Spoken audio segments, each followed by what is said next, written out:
daginn, bæjarfulltrúar, bæjarstjóri, starfsmenn sem hér eru samankomin í sal frystihússins í Breiðdal. Ég býð ykkur velkomin til 397. fundar bæjarstjórnar Fjarðabyggðar og segi alls ekki. Eins og við þekkja þá samþykkti bæjarstjórn á síðasta fundi sínum svona frávik frá tíma. Setningu að allir jöfnu hefist bæjarstjórn þetta klukkan 4 en þessi hefst aðeins utan þess tíma núna vegna ársfunda Byggðastofnunar sem fór fram hér í Breiðdal í dag og síðan fundi bæjarstjórn stjórnarfund Byggðastofnunar þar á eftir.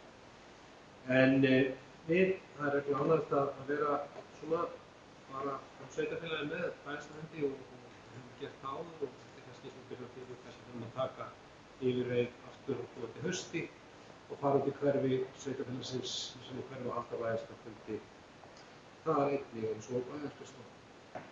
Hér á dagskrá í dag, fundar bæjarstjórnar í dag, er síðar umræða ársreiknings Fjarðabyggðar fyrir árið 2004, Fjarðabyggðar stofnana.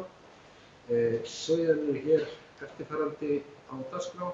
Það eru fundargerðir bæjarins númer 891, 892 og 893. Þetta samþykkt og atkvæðagreiðslu engin hreyfir því andmælum. Fundargerðir skipulags- og framkvæmdar númer 31 og 32. Sömuleiðis teknar til atkvæðagreiðslu engin hreyfir því andmælum. Hafnarstjórnar númer 325, fjölskyldunefnd númer 31 og síðan hér nokkur almenn mál. Þar annars vegar óveruleg breyting við mál 9 sem liður 9 sem óveruleg breyting á deiliskipulagi miðbæjar Neskaupstaðar. Önnur óveruleg breyting liður 10 og önnur óveruleg breyting á deiliskipulagi miðbæjar Neskaupstaðar. Miðbæjar. Síðan liður 11 óveruleg breyting á deiliskipulagi Dalbraut 1 Eskifirði. 12. liður grenndarkynning vegna borgar í Mjóafirði og 13. liður erindisbréf Öldungaráðs síðari umræðu. Ég áður við göngum dagskrá þegar að óska eftir því að fá að lýsa vanaði mínu undir lið 10 sem óveruleg breyting á deiliskipulagi miðbæjar Neskaupstaðar. Hér að ræða breytingu sem felur í sér stækkun á lóð, eða sameiningu lóða og stækkun í tengslum við rekstur lóðarins kringum Beitiskúri og Hjördís Helgadóttir annar varaforstjóri mun stýra þessum lið fyrir mig. Liðinu sömuleiðis til umræðu í fundargerð skipulags- og framkvæmdanefndar en þar er vísað til afgreiðslu bæjarstjórnar. Það er ekki tekið þannig ég lít svo að ég beri að fjalla fundargerð skipulags- og framkvæmdanefndar. Síðan hér áður við göngum dagskrár fá óskatil með leyfi bæjarfulltrúa að liður 13 í fundargerð bæjarráðs númer 892 sem aðalfundur Breiðdalsseturs sem fer fram næstu helgi. Þar var bæjarráð að skipa fulltrúa þess að sitja fundinu jafnframt fulltrúa sem situr í stjórn. Bæjarstjóri mun taka sæti, það er tilnefnt til stjórn setursins, mun taka sæti þar en það láðist ákveðið að skipa varan og því ef bæjarfulltrúar hefur því ekki andbærum óskatið að þeim liður lyft, hann verður afgreitt þetta sérstaklega á eftir bæjarráðsfundargerðunum þar sem eftir færum hann bara ekki undir almenn mál. Og afgreiðum hann síðastan. Þar verður skipað varamaður, sami varamaður verið hefur Hákon Hansson. Þannig að þeim lið verður lyft og hann kemur aftast í almenningi. Þá göngum við til dagskrár. Hér er fyrst síðar umræðum ársreikning Fjarðabyggðar stofnunar fyrir árið 2004 leið og ég ætla að fylgja honum eftir núna eða mæla fyrir síðari umræðu. Ársreikningur hefur ekki tekið neinum breytingum á tölulega milli umræðum og fyrri umræða sem fór fram í bæjarstjórn í apríl, 11. apríl. Sömu niðurstöður eru þar, engin ástæða hefur komið upp til þess að fara yfir hann frekar eins og hefur gert. Bæjarráð fjallaði hann á síðasta fundi sínum og einungis breyting á skýringu sem ég fara yfir. En eins og við þekkja á þess að ég ætla að fara yfir það bæjarstjóri fór yfir ársreikningi fyrir umræðu og niðurstöður tölur eins og við þekkja. Rekstrarniðurstaða samstæðunnar er jákvæð sem nam 1.077 milljónir og A-hlutafélag jákvæð sem nam 419 milljónir. Sú breyting sem orðið á á blaðsíðu 23 í reikningum í skýringum. Það önnur mál í skýringum. Þar var tiltekinn málarekstur en sveitarfélagið var á þessum tímapunkti í málarekstri gagnvart kauprétti á fasteign við Hafnargötu 6 á Reyðarfirði sem þá var fyrir héraðsdómi. Þegar fyrri umræða fór fram, það var sem sagt verið að fjalla hvort að sveitarfélaginu bæri að nýta kauprétt sinn sem hann hafði á þessari fasteign samkvæmt kröfu sem eiganda. En ágreiningurinn fólst í því hvort kaupskyldan hefði myndast á sínum tíma árið 2022. Nú komin niðurstaða í héraðsdómi, milli umræða kom niðurstaða í héraðsdómi, þannig að skýringin þá eftirfarandi þá niðurstöðu fyrir fjallaði bæjarráð ennþá að fjalla samningsgerðina því bæjarráð helst á að ganga til samninga á grundvelli dómsins við gagnaðila og ef það samningaumleitarins ganga ekki að fulla eftir sem liggur fyrir næstkomandi mánudag, þá verður málinu áfrýjað til, kann málinu vera áfrýjað til Landsréttar. En þá þessi skýring fyrir að tekið eftirfarandi breytingum hljóðað þannig núna í ljósi bara niðurstöðunnar. Sveitarfélagið var krafið að nýta kauprétt á fasteign við Hafnargötu 6 á Reyðarfirði samkvæmt samningi sem í gildi var á milli aðila og nam kaupverð 139 milljónir króna samkvæmt kröfunni. En ágreiningur var á milli aðila hvort kaupskylda á eigninni hefði myndast eins og áður sagði. Málið var flutt í héraðsdómi Austurlands í mars 2005 og féll dómur í apríl 2005, sveitarfélagið óhag. Sveitarfélagið hefur nú gengið til samninga við gagnaðila og gangi samningaumleitar ekki eftir, kann málinu vera áfrýjað til Landsréttar. Þannig að öðru leyti ársreikningur áður segir óbreyttur enda orðinn fullskapaður fyrir umræðu á þessum undanskildum. Þannig að leið og ég tel ekki þarf á kannski að mæla frekar fyrir því heldur nánar þeirri kynningu sem bæjarstjóri fór með hér í fyrri umræðu að fá að lesa hér upp samhliða bókun sem þá hér lögð fram og til umræðu með ársreikningum síðar umræðu sem bókun frá meirihluta Framsóknarflokks og Sjálfstæðisflokks sem svo hljóðandi meirihluti Framsóknarflokks og Sjálfstæðisflokks lýsir yfir ánægju með útkomu ársreiknings fjárhagslega fyrir árið 2024. Niðurstöður ársreikningsins sýna viðsnúning á rekstri sveitarfélagsins sem afar ánægjulegt og byggir á góðri vinnu og samstöðu innan bæjarstjórnar sem og hjá starfsmönnum sveitarfélagsins. Engu að síður ljóst að miklar áskoranir eru fram undan rekstri Hveragerðar líkt og annarra sveitarfélaga með hliðsjón af auknum kostnaði og óvissu með aukna skattheimtu af hálfu ríkisvaldsins gagnvart fyrirtækjum sveitarfélaginu sem skert geta útsvartekjur þess. Því mikilvægt að halda áfram með niðurgreiðslu skulda og halda tekjum rekstri sveitarfélagsins samhliða því veita áfram íbúum þess góða þjónustu í framúrskarandi samfélagi. Svo morgun þau orð, þannig að orðið hér laust í síðari umræðu ársreikning Hveragerðar. Þessi hljóðs. Stefán Þór Eysteinsson er maður að gera Stefán.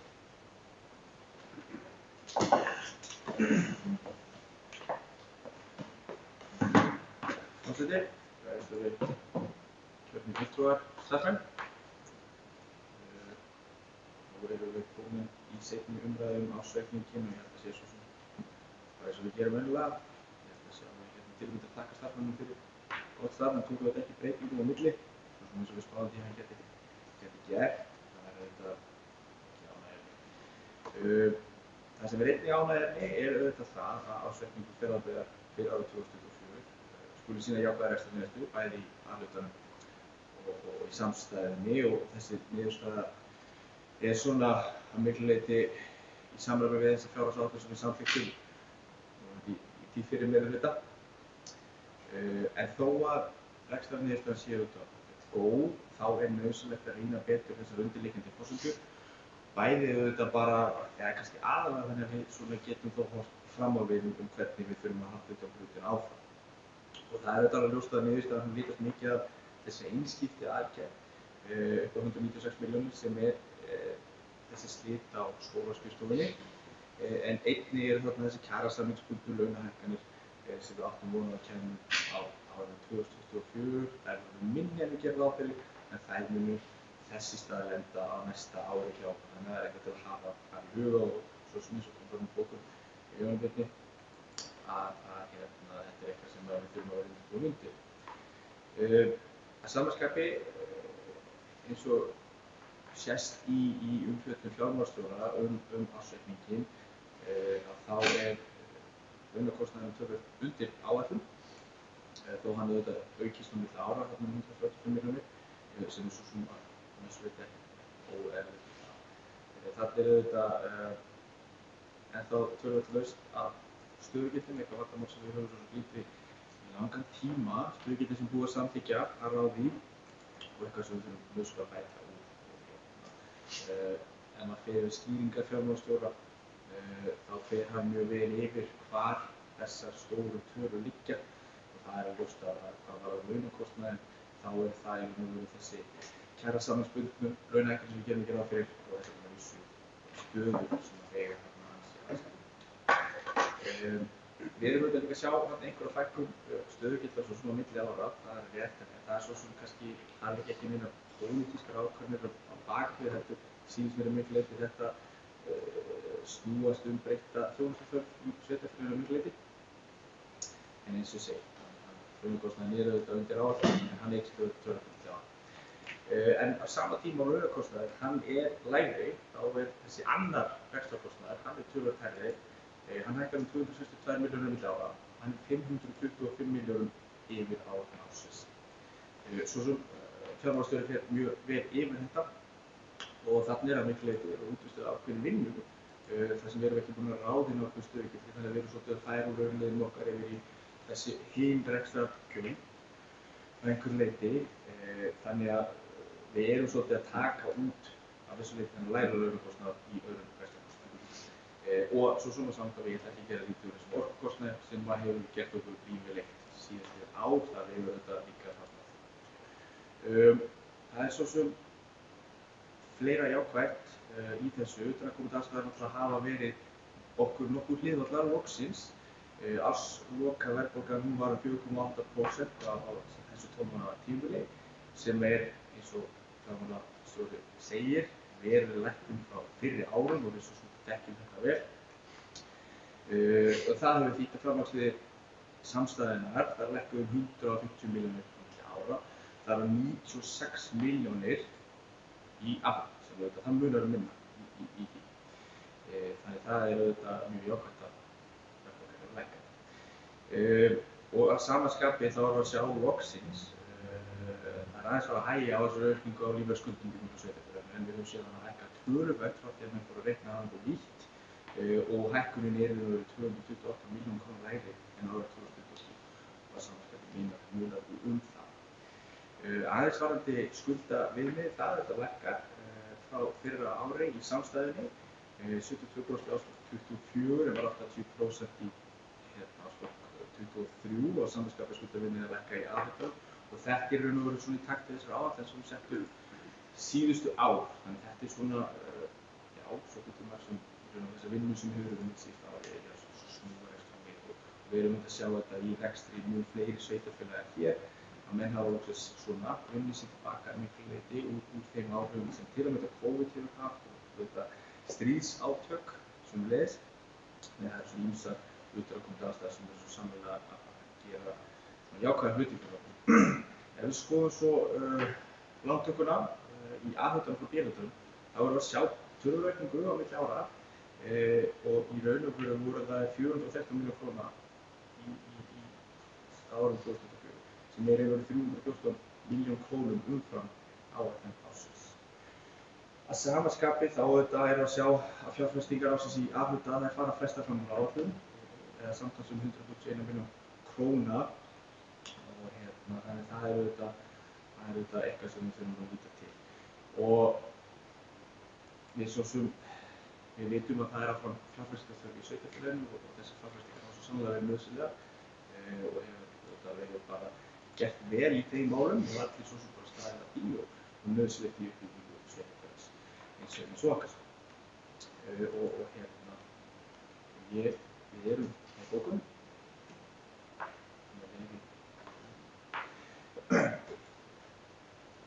Fjarðarslind fagnar því að rekstur sveitarfélagsins skuli skila jákvæðri niðurstöðu árið 2024 líkt og fjárhagsáætlun 2024 sem samþykkt var í tíð fyrir meirihluta gerði ráð fyrir. Þessi viðsnúningur kemur ekki sjálfum sér, heldur byggir hann að miklu leyti á markvissri vinnu síðustu ára og jákvæðri breytingu á ytri áhrifaþáttum. Rekstrarniðurstaða fyrir árið 2024 litast að verulegu leyti af einskipti tekjum vegna slita Skólaskjóls Austurlands 196 milljónir króna sem og þeirri staðreynd að kjarasamningsbundnar launahækkanir voru minni á árinu en áætlun gerði frá fyrir og munu fyrir vikið nefnda aðstæður. Ytri áhrifaþættir hafa spilað stórt hlutverk í rekstri sveitarfélagsins síðustu ár og hefur verðbólga haft þar mikil áhrif í formi aukins fjármagnstekjukostnaðar. Lækkun verðbólgu á árinu 2024 varð til þess að fjármagnstekjukostnaður í A-hluta lækkaði um 96 milljónir króna milli ára sem var í takt við áætlun. Á sama tíma var aukning lífeyrisskuldbindinga mun minni en síðustu ár var sömuleiðis takt við áætlun. Ákveðið áhyggjuefni er að undir forystu nýs meirihluta hafi lántaka A-hluta frá B-hluta numið 413 milljónir króna eða 314 milljónir króna umfram áætlun ársins. Einnig er vert að nefna að fjárfestingar ársins í A-hluta fara flestar fram á áætlun ársins eða samtals 141 milljónir króna. Þessar staðreyndir styðja ekki við yfirlýsingar meirihlutans ábyrga fjárhagstjórn og markvissa forgangsröðun fjármuna. Þrátt fyrir töluverða fjárfestingu síðustu ár er fjárfestingarþörf enn til staðar í rekstri sveitarfélagsins ásamt öðrum áskorunum. Því þarf áfram að sýna aga í fjármálum sveitarfélagsins en á sama tíma er mikilvægt að hagræðingar komi ekki niður á þjónustu sveitarfélaginu né í formi aukinnar gjaldtöku íbúða þess eins og við höfum þegar séð til að mynda í formi mikillar hækkunar leikskólagjalda. Og ég sendi þetta svo á fundarreita.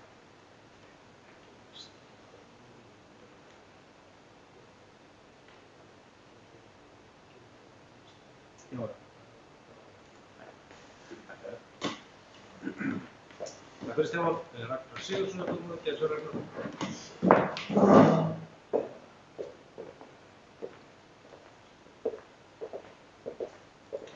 Forseti bæjarstjóri, ágætu bæjarfulltrúar,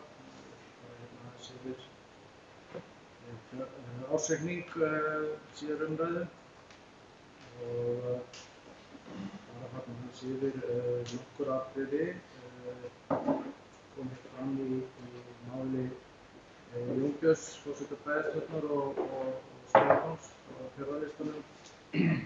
Það margt mjög jákvætt í ársreikningnum og sérstaklega afkoman og þá viðsnúningur sem hefur orðið á í rekstrinum og það er alveg rétt að þarna er að koma fram ýmsar ytri aðstæður sem er að vinna upp þá skekkju sem var í fjárhagsáætlun þess árs.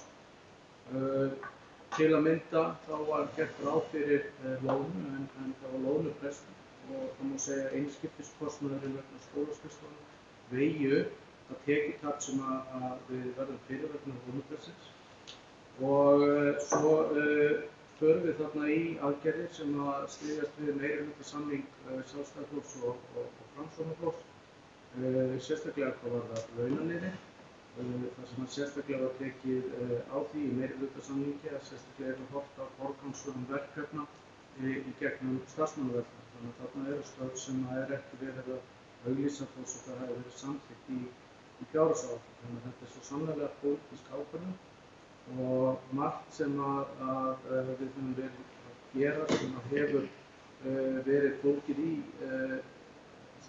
sem leiðir af sér aukið aðhald.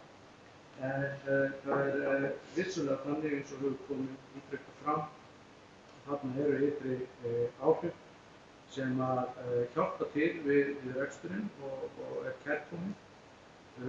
Varðandi lántökur í B-hlutanum, það er mörgu leyti vegna vanáætlanir í viðhaldsliði í fjárhagsáætlun. Þannig að það hefur svo sannarlega talsverð áhrif þarna og einnig helst á í skólabyggingar. Fjárhagsáætlun fyrir árið 2024 gerði ráð fyrir rekstrarhalla á A-hlutanum. Það var gert ráð fyrir taprekstri á A-hlutanum en að samstæðan myndi skila afgangi á 400 milljónir en er milljarður.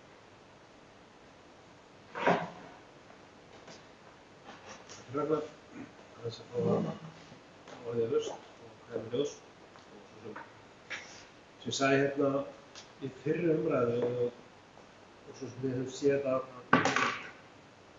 vel flest sveitarfélög að ljúka sem ljósreikning gerðu og það var að birta niðurstöður og það er mjög mikið í ákvæðum viðsnúningi mjög víða í rekstri sveitarfélaga, niðurstöður rekstri sveitarfélaga sem er þetta afar ánægjulegt og sérstaklega eftir árið 2022 voru sveitarfélög eins og öllu samfélag á Íslandi afar óhagstæð í COVID-19. Við vorum í mjög þungur rekstri, síðan fylgir eftir verðbólga sem hefur gert þetta ennþá erfiðara og ég held að við erum nú þess að svona uppskera raun og veru frá þeim ákvörðunum sem við tókum í COVID að fara í fjárfestingu, láta ekki kerfið kólna. Síðan að þessi svona barátta sem hafa verið í verðbólgunni á þar með langtíma kjarasamninga og fleira, þetta hefur gríðarlega mikið að segja nú, við finnum það við eins og önnur sveitarfélög. Síðan hafa margþættar aðgerðir átt sér stað hjá sveitarfélögum, þetta misjafnt bara eftir sveitarstjórnum, þeim áskorunum sem þeir hafa, sem hafa gripið til þess að lágmarka eða aðlaga sinn rekstur að bara þeim aðstæðum sem uppi eru. Sums staðar auknar tekjur, sums staðar einskiptisgreiðslur, annars slíkt, allt fjárframtíð og þetta afar ánægt að sjá jákvæða niðurstöðu sem einfalt. Það eins og kemur fram í bókun okkar og svo sem ég á öðrum vettvangi spurður þennan þetta, það rosalega margar áskoranir fram. Við vitum það að með gerð kjarasamninga þá erum við að fara nú eftir kjarasamninga komið lokið og sveitarfélagsþing, þeir munu hafa áhrif. Ég samt alveg fullviss um að þeir munu til lengri tíma skila miklum árangri, bæði báðir til lengri tíma fara í gegnum ákveðna vinnu, þegar kennarsamningarnir, mikla vonir við þá vinnismati og það muni svona skila miklum framtíðarlífi. En engu að síður þá vitum það sveitarfélögin á Íslandi reka gríðarlega húsnæðis. Það ekki bara fjármagn, það alls undir sér rekstur. Að reka sveitarfélag, ef við setjum þetta yfir í fyrirtæki sem erfitt, því að við rekum ekki samfélags fyrirtæki, þá erum við að reka mjög fjölbreytta flóru reksturs sem kallar á þetta mjög sérstakar framsetningu og tök á fjárhagsáætlun sem hún gæti gert straumlega með öðrum hætti sem var ekki fyrirtækjarekstri. Þetta gerir það verkum að þetta kallar á húsnæði. Þetta húsnæði kallar á við vitum það í Fjarðabyggð örugglega víðar. Við erum komin í ákveðna viðhaldsskuld sem alveg frá hruni. Þegar við tókumst á við eftirköst hrunsins hér í Fjarðabyggð sem og annars staðar, þá drógu menn úr alls kyns þáttum sem menn töldu að væri það eitthvað sem menn gætu gripið í síðan og stóðu vörð grunnþjónustu. Við erum ennþá að vinna þannig. Það meðal þess ástæða þess að við erum að lenda fram úr fjárfestingu. Að stór hluta þeim verk, hluta því sem við erum að færa til fjárfestingu ári þetta bara viðbrögð við aðstæðan í byggingum. Og auðvitað ég alveg sammála því, það mjög sterkt hvernig hefur gengið illa að halda í fjárfestingarverkefnum okkar, halda á. Og það þarf að takast á þetta, en oft erum við að takast líka á við aðstæður sem koma upp stöðlega. Menn þurfa að fara í stórar umfangsmiklar aðgerðir á húsnæði, menn hafa jafnvel ekki fullkomlega gera sér grein fyrir hversu umfangsmikil þessi viðgerð verður fyrir að í hann þarf. Þá er þetta að tala bara um húsnæði sem við lent í að fá miklu og við þurfum að takast á við og gera það náttúrulega þannig að þau geti leyst úr skólanum okkar sem við ekki forgang til verkefni að þeir geti hýst á starfsemi hýst. Sveitarfélögin á Íslandi reka jafnstórt vegakerfi og ríkið sem dæmi. Ég tel að við vitum það bæði hér á Íslandi, það mikil innviðaskuld þar. Þegar það ríkisvald talar um innviðaskuld í dag, sem sannarlega til staðar, ég ætla ekki inn í því, þá sú innviðaskuld líka til að ríkja hjá sveitarfélögum og við þurfum að vonandi ná samkomulagi þar við ríkið hvernig við mætum innviðaskuld fyrir sveitarfélögin í heild sinni. En þannig ég held að það sé auðvitað að ég rekstur sveitarfélags ekki verkefni sem klárast í dag. Það engin töfraformúla til í því, en það gildir að vera alltaf að takast á verkefni, halda utan verkefni, halda þéttingur reksturinn, það sem skilar árangur. Og bregðast við aðstæðum sem komu upp og ég svo sem tekur undir það. Í sjálfu sér, eftir þessum ekki að fara efnislega í þá gagnrýni sem þetta svo sem liggur fyrir, en sko auðvitað höfum við líka á sama tíma og sem eðlilegt innan okkar samstæðu. Það sem B-hlutinn og A-hlutinn B-hlutinn að lána A-hlutanum fé, vaxtafærum dag sem framvegis. Það fé til staðar B-hlutinn þarf á því að halda. Þannig að þetta eðlileg og skynsamleg leið til þess að mæta rekstri sveitarfélagsins. Ég hef aftur á móti alveg sammála því og það hefur höfuðverkefni hjá okkur að taka þétt utan framkvæmdina okkar og finna þann við séum með þær. Við hefum þetta áherslu á að við þurfum að komast á þann stað að við getum farið að fara í fyrirbyggjandi, viðhald og svo framvegis.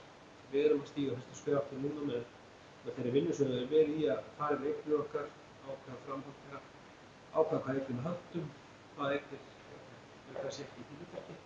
Við stefnum á því að skila slíkri tillögu til bæjarráðs núna fyrir sumarið, sem þá notað til bæjarráð getur horft til og nefndir þegar við erum farið í fjárhagsáætlun á vinnuna að fullum krafti fyrir næsta ár. Því að þetta er náttúrulega bara stór liður í okkar kostnaði. Ég man ekki fermetra fjölda sem hann er gríðarlegur, stór hluti af honum er nauðsynlegur, einhvern hluta hann getum nýtt betur, einhvern hluta erum við örugglega ekki að nýta þessi skyldu og þá eigum við hverju sinni að bregðast við og láta sem húsnæði. Ef við erum að horfa fram á húsnæði sem við nýtum ekki svo árum skiptir, þá er sveitarfélagið að losa við það og bregðast ekki frekar í framtíðinni ef eitthvað slík þörf kemur upp. Og þannig að þetta er bara viðvarandi verkefni. Það er alltaf betra að takast á við slík verkefni þegar menn hafa eins og nú jákvæða niðurstöðu og finna jákvætt viðnám sem byggir á þeirri vinnu sem við farið í, byggir á veitingasáttmálanum. Þegar það er betra að takast á við það verkefni í meðbyr heldur en lokið. En engu að síður held ég að því sé ekki lokið. Ég held að við myndum finna það að þetta á mun verða sveitarfélögunum líka vissu leyti þungt í rekstri. Það er þá bara okkar að takast á við það með skynsamlegum aðgerðum meðan við stöndum vörð þjónustu við íbúar okkar og gerum það verkum við getum veitt það. Og það margar þeim ákvörðum sem tökum er líka til þess að styrkja það við getum veitt þjónustu í framtíðinni líka. Það er betra heldur en ekki. Þannig að ég held svo miklu fleiri en bara að taka því og að þakka starfsfólki fyrir vinnunni þessu ársreikningi við gegn. Þetta er ávallt þörfum sem fjárhagsáætlun gerði. Við verðum að gott að fylgjast með því vinnu og fá hann og leið takka áttum að henda fólki fyrir, já bara, eins og ég segi, bara heilt yfir, hér í Sveitstjórn, bara mjög góða samstöðu. Ég minnist ekki annars í þessu, en það hafi heilt yfir að mestu leyti verulega góð samstaða þær ákvarðanir sem þessir ársreikningur byggir á. En það var ekki fleira, orðið laust. Stefán fór næstu skoðum þessu Stefán.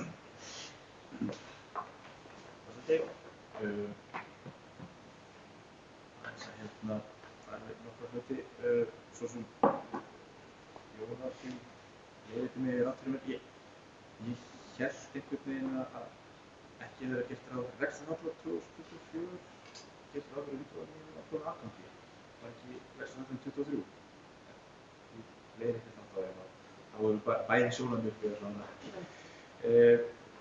Svo sem varðandi leiðréttingu hvað varðar tekjutap vegna loðnubrest og sem við sjáum að þá eru tekjurnar okkar að fara fram yfir áætlun. Útvarpstekjurnar eru að fara fram yfir áætlun og hvort að einskiptis maður getur skipt henni þá út fyrir þær tekjur sem eiga að hafa tapt þar. Ég veit svo sem hvernig hvort þau eru út af þannig. Svo sem fjárhagsáætlun sem við samþykktum svo inn í næsta ár eða yfirstandandi ár gerði ráð í raun og veru fyrir yngri loðnu. Þannig að það var flott að sjá hvernig það kemur. Ég veit ekki hvort ég held svo hvað varðar en einskiptislið að þessi lausleitt fyrir okkur til að meta og hafa samanburðinn á rekstrinum. Það er bara til framtíðar og til fortíðar að við séum ekki einhvern veginn ómikið hana og fyrir að taka hana út af sögur. En hún í rauninni kemur í þetta. Ég held að bara svo oft einhver að horfa á þetta þannig. Ég er svo sem valandi fókussöluverkefni gegn starfsmannaveltuna, ýmsar stöður sem ekki auglýstar, ég svo sem þekki það kannski að ég svo sem aflaði einhver upplýsingar þessi stöðugildi sem voru þessi hækkun stöðugildum og eftir því sem ég sýndist að var þetta aðalega kannski á þessi minnkandi þjónustuþörf sem ég nefndi inn leikskólum og skólum og slíkum sýndist það að vera svona meginborði þessara stöðugilda sem var duttum milli ára en svo sem ég kannski veit ekki nákvæmlega meira það en það var svona þær upplýsingar sem ég fékk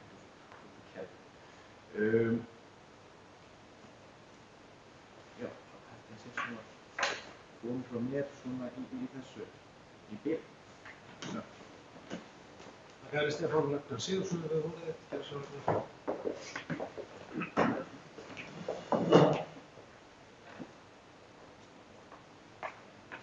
það lítar bregðast þessu, það rétt, ég fór línuvilt hérna, það var sannlega gert ráð fyrir jákvæðri niðurstöðu en ég fór línuvilt, ég var að horfa á neikvæða niðurstöðu ársins þar á undan, sem var líka gert ráð fyrir jákvæðri rekstrarniðurstöðu en var neikvæð. Það var gert ráð fyrir jákvæðri niðurstöðu í apríl 206 milljónir en raunin 418 milljónir. Í þessum 206 milljónum var gert ráð fyrir að kæmu tekjur af liðum sem stóðust eftir væntingar og réttist af síðar árinu með uppgjöri á skólasjóðsskólum. Það er alveg rétt og það er einskiptis aðgerð en það gerir það verkum að tekjuhlutinn hann fer fram úr, var fram eftir ári mjög langt og eftir þeirri áætlun sem var gert ráð fyrir í fjárhagsáætlun og skýrist einna helst og stærsti liðurinn þar voru áhrif af lónum sem hefði mínu viti ekki átt að gera ráð fyrir í fjárhagsáætlun. Svo varðandi launaþáttinn þá er það auðvitað þannig að við höfum allir flokkar, Stefán í bæjarráði þar með staðið að skipulagsbreytingum. Það má rekja hluta af þeim stöðugildum sem þarna að ræða til þeirra aðgerða.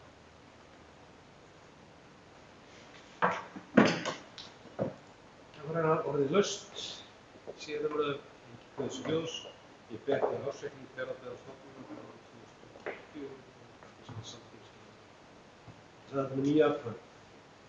Þá förum við næst í liðin bæjarráð, eins og þú segir, það er 3 fundargerðir sem það eru fundir, 392,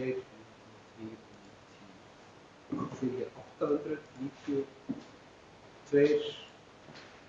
91, 92, 93, voðalega ég ætlaði að búa svo mikið fyrir mér. En náttúrulega minna á að liður 313 komið aftur í annan mál. Orðið laust um þessar fundir við bæjar, hvað séu þú? Ekki svo rækka.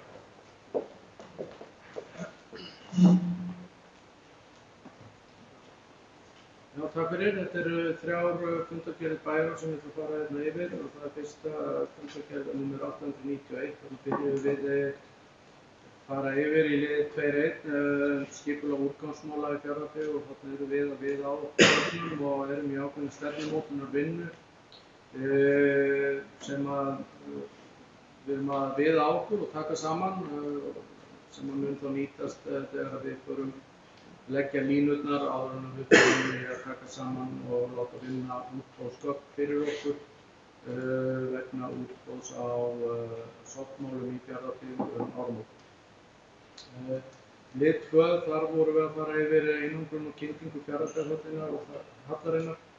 Þar erum við að fara yfir viðgerð á þakinu, þessa aðferð sem hefur verið margumrætt að setja kvoðu yfir þakið og plastkápu þar ofan á og það er verið að eftir í rauninni leyfum eða vottunum á þessari aðferðafræði og það er komin staðfesting frá HMS um að þessi aðferðafræði sé gagnvart brunavörnum að minnsta kosti í lagi og brunaeftirlit Fjarðabyggðar er að taka þetta út áður en við getum haldið áfram þessari vegferð sem að við ætlum í ef allt gengur eftir á komandi mánuðum og svo hluti af því er þá ný lýsing í Fjarðabyggðarhöllinni og það er svolítið svona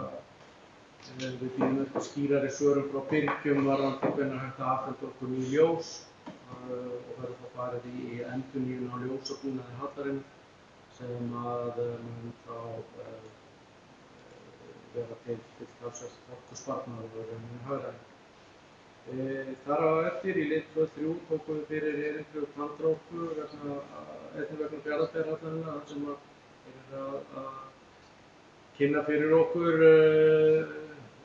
úrlausn á mögulegri kyndingu á höllinni og sem væri þá í rauninni næsti fasi á framkvæmdum í Fjarðabyggðarhöllinni til þess að koma höllinni í svona 10-12 gráður að jafnaði sem myndi þá auka notagildi hússins til muna og auk þess svona gera húsið vistlegra gagnvart þjálfun og knattspyrnuiðkun og annarra afþreyingar. Svo í lið 2-4 þar vorum við að fara yfir málefni íþróttahús á Eskifirði. Þar höfum við jafnframt verið að viða okkur gögnum. Annars vegar hvað varðar það að gera við á gamla íþróttahúsið og jafnframt að skoða leiðir með það að fara með það inn í dag og höfum þá verið í viðræðum þar við aðila sem hefur verið að leitast eftir því að fara í uppbyggingu á íþróttahúsi og bjóða fram leigu. Þetta allt saman gögn sem við erum að fara yfir og málinu var vísað til nánari umfjöllunar í starfshóp fasteignir. Og ég held að svona á komandi vikum þurfum við að smita þessi lófana varðandi þetta mál og fara að afgreiða það frá okkur. Þannig að Eskfirðingar getur farið að sjá hvaða leið við teljum vænlegust til þess að fara. En sannarlega stendur til að fara í uppbyggingu á íþróttahúsi á Eskifirði. Í lið 2-5 þar einnig áhugavert erindi sem einnig uppbygging og bætt lífsgæði á verðum. Það uppbygging á miðbæjarkjarna á Reyðarfirði. Það hefur verið mikið gerjun í miðbæjarmálum Reyðarfjarðar undanfarnar vikur, meðal annars vegna niðurstaða í dómsmáli og svo þessu erindi þar sem R101 hyggst fara í uppbyggingu á miðbæjarkjarna í miðbæ Reyðarfjarðar. Og í þessu máli þar var verið að samþykkja viljayfirlýsingu og leggja hana fyrir bæjarráð. Þar sem við erum að skoða kosti þess, það var sameina bæjarskrifstofu Fjarðabyggðar í miðbæjarkjarnanum, losa þá bæjarskrifstofuna þar sem það í dag og selja þá húsnæði sem hýsir fjölskyldusvið. Þetta auðvitað allt ófrágengið og við erum þarna bara verið að kanna hvort það sé fýsilegur kostur, hvort við gætum sameina undir einu þaki í þessu húsnæði. Þetta auðvitað ekki bindandi á neinn hátt en við erum sannarlega að taka saman þetta gögn og sjá hvort þetta passi inn í fyrirhugað húsnæði og falli að þeim leiguupphæð sem við erum að greiða í dag og svona hvort að þetta sé skynsamlegt að fara í þessa nálgun.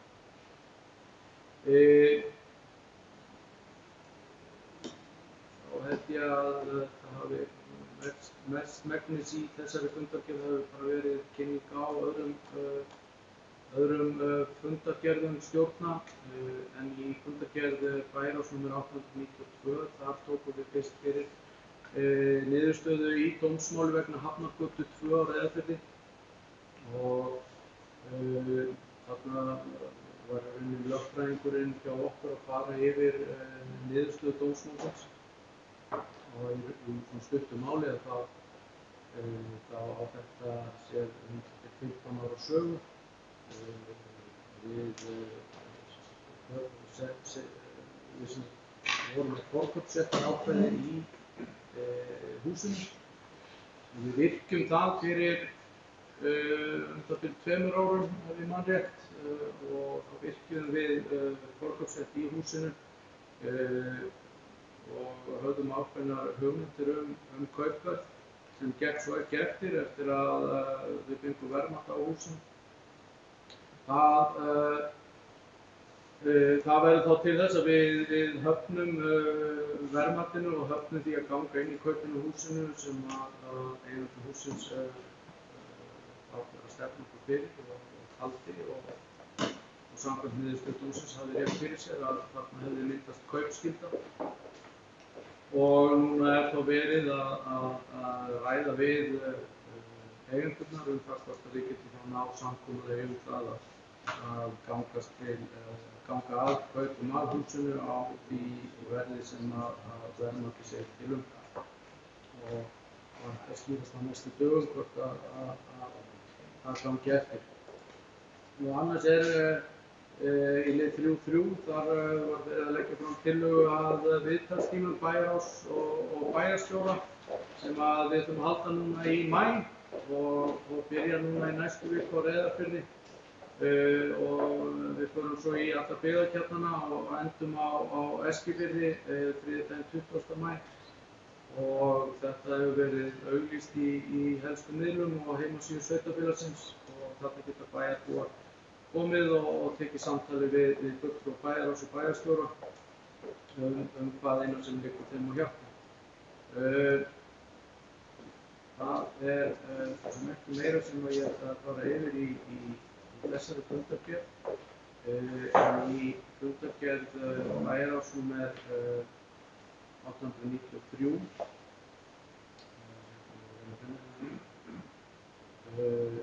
þar vorum við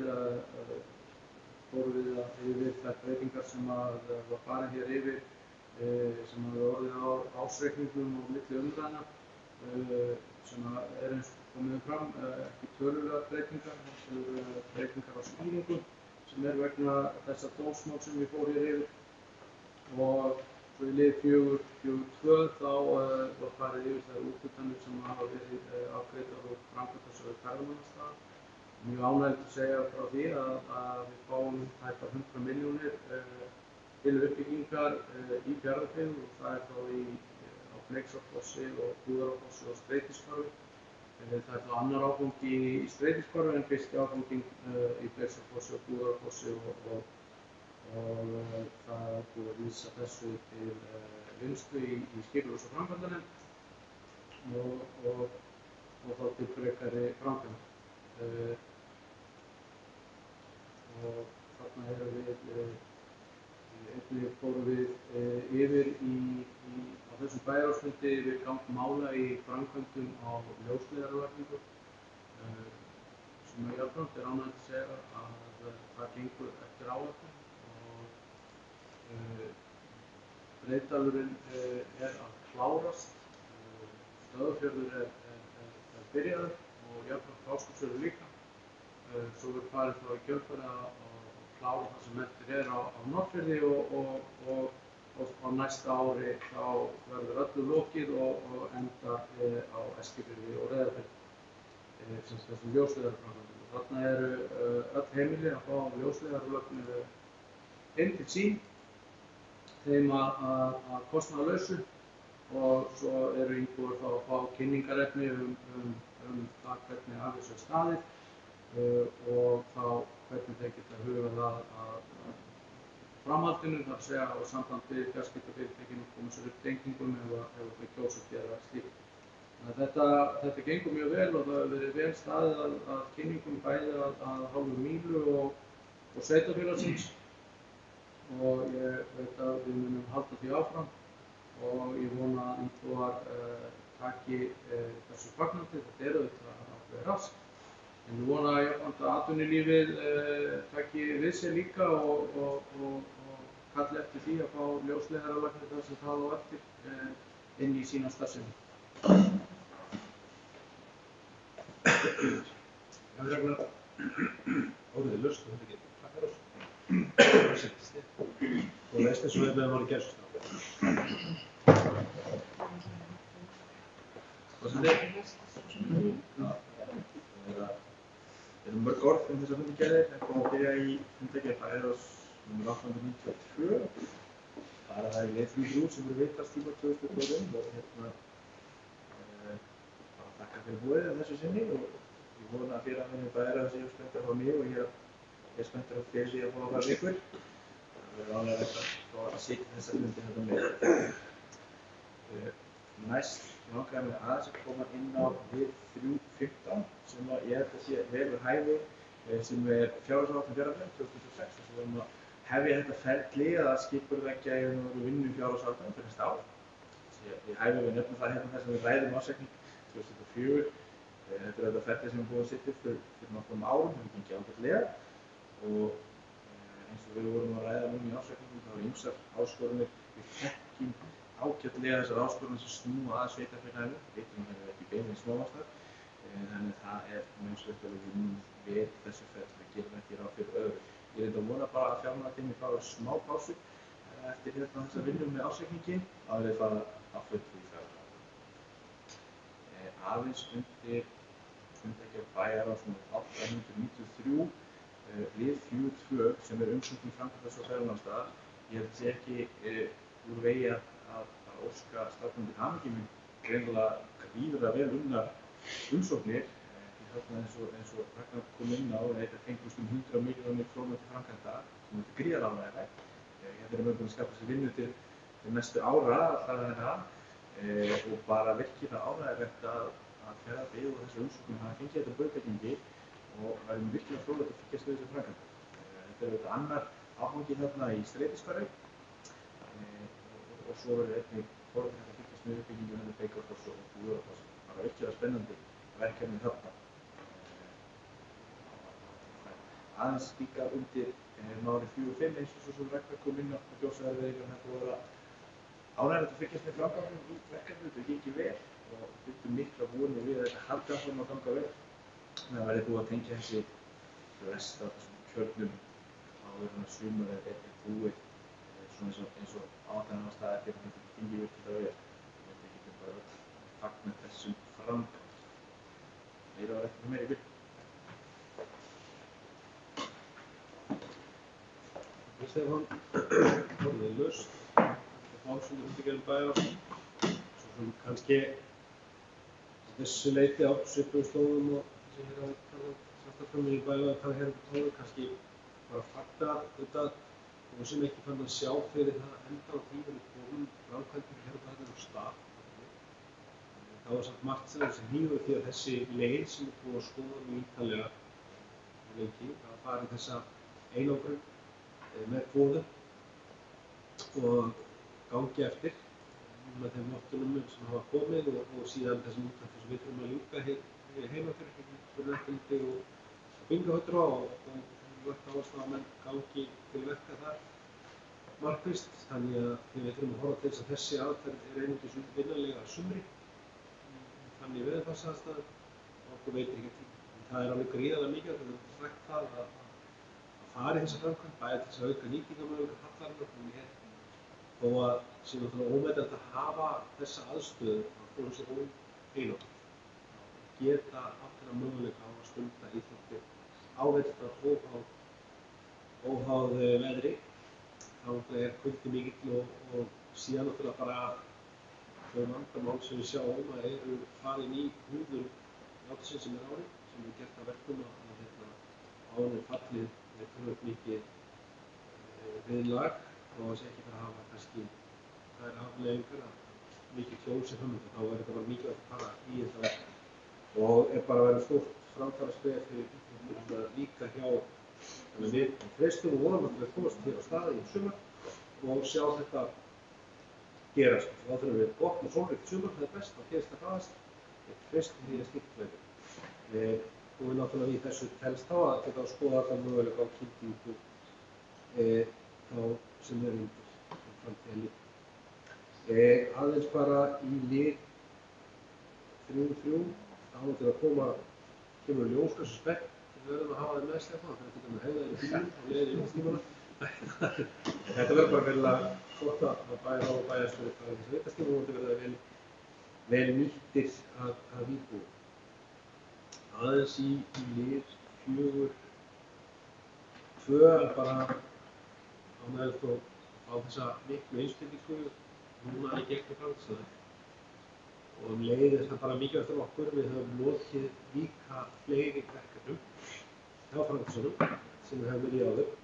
Leið við förum í þessi verkefni núna á fullum krafti, það er mjög mikilvægt að við vinnum þeim og skipulega í sumar og ljúkuðum þannig að við getum haldið áfram í næsta áfanga en leiðir mikilvægt að við horfum líka á hvað við ætlum að byggja upp á áfangastöðum því að þetta eru staðir sem við höfum viðhalda og halda utan um inn í framtíðina. Við þurfum að hafa svona skýra sýn hvernig við byggja það upp allt sveitarfélagið og leið að þetta sé eitthvað sem við getum haldið við leiðsam.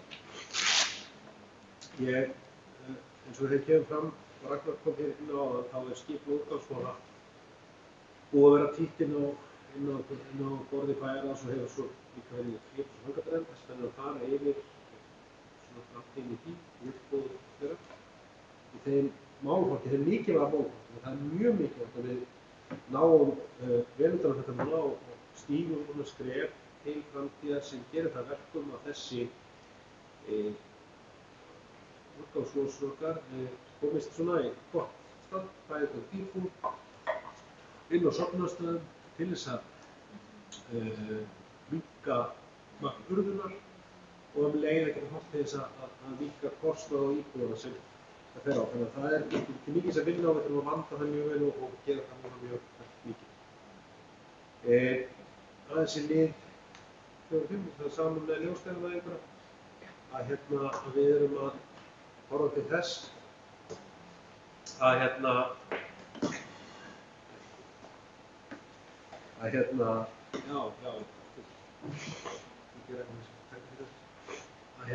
samtöku ljósleiðarvæðinguna þetta er ótrúlega mikið verkefni.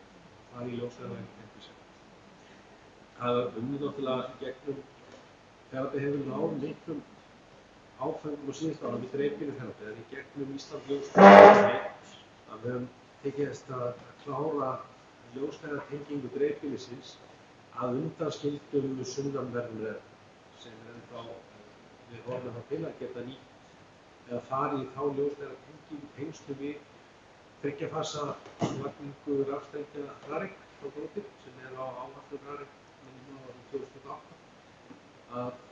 Við höfum haft vonið til að komast fyrir í þá tengingu, þar eru bæir ennþá.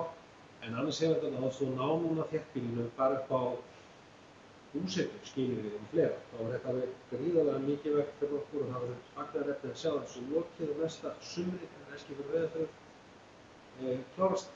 Og það er mikilvægt að við höldum þéttum að þetta er verulega ánægt hvernig til tókst og þetta samstarf sem var farið í með ríkisvaldinu, þessum þessum bæjum sem hafa legið utan þessa markaðsfyrirkomulags eða nægt aðgang í því, að þetta er bara mikilvægt skref í þessu. Það var ekki fleiri hér, ég var að fá miða, það var að fá orðsendingu frá Ragnari sem felur í sér að hann er óspektir aðhæmi sem ég ber bruggar til samtali við hér 5.3 í Vesturlandi. En orðið lausnarfundargerðir Bæjarráðs engin kveðs ljós, þá beri þetta upp á undanskiptum í 13 sem það nefndar í 3.13 þess að það samkeppnisskilyrði samþykktar með nýjafnað. Þá erum við komin í liðin skipulags- og framkvæmdanefnd og þar áður við göngum, það er einfaldlega Ragnar óskert í að liður 3 í þessu sé sérstaklega tekið til aðræðarstöðu þar sem hann er formaður sóknarnefndar og þar þetta tengist deiliskipulagi miðbæjar og aðkomum sóknarnefndar. Þegar bæjarstjórinn því ekki andmælum þá tökum hann lið sérstaklega til umfjöllunar af fundargerðum okkur en að umfjöllun fundargerðir þessara loknum þetta eru fundargerðir skipulagsframkvæmdar 131 orðið í lausn. Engin kveðs ljós að beri þær til samþykktar og nýjafnað. Þá ætlum við að taka lið 5.3 fyrir Ragnar stíðan þar. En hann fjallar deiliskipulag miðbæjar Reyðarfjarðar, eða breytingu á deiliskipulag miðbæjar Reyðarfjarðar og tengist lóð gegn safnaðarheimili. Þar er sóknarnefndin umsagnar og Ragnar formaður sóknarnefndar. Óska eftir að fá að víkja. Við höfum að ræða minnisblaðin ekki verður afkastljós. Orðið lausnarlið. Einhvers ljós í hverjum svandar. Það svo þetta mátt aðkvæða. Þá má Ragnar ganga í sal á 9 og við förum næst í lið 6 á dagskrá lið 7 á dagskrá sem er fundargerð Hafnarstjórnar og Guðmundsdóttir og við lustum hana þessi ljós Svo virðist ekki vera í beðandi samþykktar með 9 atkvæðum. Þá er það næst fundargerð fjölskyldunnar númer 31. Orðið laust hana, þessi ljós. Svo virðist ekki vera í beðandi samþykktar með 9 atkvæðum. Þá erum við komin í lið almenn mál. Það er fyrst liður 9 sem er óveruleg breyting á deiliskipulagi miðbæjar Neskaupstaðar. Þessu vísa hér frá skipulags- og framkvæmdanefnd til Akstursbæjar bæjarstjórnar niðurstöðu grenndarkynningar og fáum leið óverulegri breytingu. Á þessu deiliskipulagi miðbæjar Neskaupstaðar vegna byggingar stúku við knattspyrnu völlinn á Hólmfirði og eigendur Mýrargötu 2 sem gerði ekki athugasemdir fyrir þessa breytingu og þessi óverulega breytingu til umræðu og afgreiðslu ljós. Svo virðist ekki vera fyrir samþykkt númer samþykkt með 9 atkvæðum. Þá er hér næst í lið 10 sem er óveruleg breyting á deiliskipulagi miðbæjar Neskaupstaðar og það er ekki heim stjórn fundarins þessu lið og ég fæ að víkja.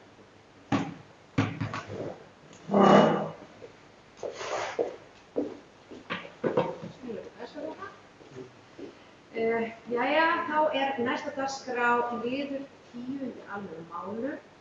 Er að ræða óverulega breytingu á deiliskipulagi samkvæmt 2. málsgrein 43. greinar skipulagslaga. Í gildi er deiliskipulag miðbæjar Neskaupstaðar sem var samþykkt árið 2014 og breytingar hafa síðan verið gerðar á uppdrætti og greinargerð. Breytingin tekur til lóða við Egilsbraut 22 og 26 og með breytingunni eru lóðirnar sameinaðar í Egilsbraut 22 og eru stækkuð 10 metra til austurs, til vesturs að Kvíabólslæk, til norðurs að Egilsbraut og til vesturs að Sjóvarmáli. En það var sett kvöð á að það yrði gönguleið eða aðgengi að lóð. Þetta voru grenndarkynning og engar athugasemdir bárust, þannig að orðið er laust óverulega breyting á deiliskipulagi miðbæjar Neskaupstaðar. Það er engin beðið orðið, þannig að þá ber ég lið 10 upp til samþykktar og þau sem það samþykkja við sem það skilur merki og það er samþykkt með 8 atkvæðum. Þá má forseti bæjarstjórnar koma aftur í salinn.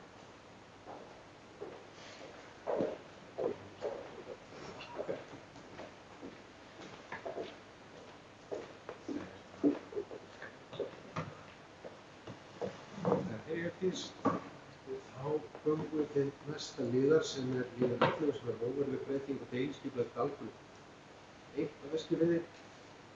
Þessi vísa hér frá skipulags- og framkvæmdanefnd þessari óverulegu breytingu. Það er skipulagsmörk í tengslum við deiliskipulagi Leirubakki og Bleiksá. Það er ekki talið sem breyting hafi grenndaráhrif, þannig þarf ekki að fara í grenndarkynningu og hefur hlotið afgreiðslu nefndarinnar og vísa hér til staðfestingar bæjarstjórnar. Einhvers ljósi fyrir þessa breytingu og það er 9 atkvæðum. Þá erum við komin næst í grenndarkynningu vegna borgar í Mjóafirði.